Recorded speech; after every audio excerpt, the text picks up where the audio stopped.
ମା ମତେ ଜୋରସେ ଭୋକ କଲାଣି। କ'ଣ ଟିକେ ଅଛି ଖାଇବାକୁ ଦେଲେ ହେନ୍ତାନି? ବହୁତ ଜୋରସେ ଭୋକ ହେଲାଣି। ଦିଅଲ କ'ଣ ଅଛି ଜଲ୍ଦି ଟିକେ ଖାଇବାକୁ ଦିଅ। ଭୋକ ହେଲାଣି ପରା, ଯା ଗୋଡ଼ ହାତ ଧୁଆ ଧୁଇ ହେଇକି ଆସିବୁ। ମୁଁ ତୋ ପାଇଁ କାଜୁ ହେରିଆ ସବୁ ପକେଇକିରି ଭଲକିରି ଗୋଟେ କ୍ଷୀରି କରିଦେଇଛି, ଆସିଲେ ଖାଇବୁ। ଓହୋ ମା, ତମେ ସବୁବେଳେ ସେ କ୍ଷୀରି ମିଠା ଏଗୁଡ଼ାକ କ'ଣ କରୁଛ?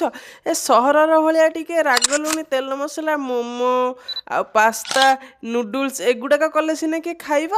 ଏ ଘରର ମିଠା ପିଠା ଏଗୁଡ଼ାକ ଏବେ କିଏ କ'ଣ ଖାଉଛି?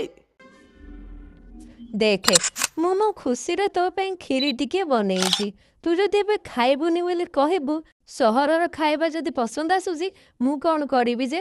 ମୁଁ କ'ଣ ଜାଣିଛି? ମୋ ହାତରେ ଯେତିକି ହେଲା ମୁଁ କରିଛି। ହଉ ମା, ମୁଁ ଯାଉଛି, ମୁଁ ବାହାରେ କ'ଣ ଖାଇଦେବି।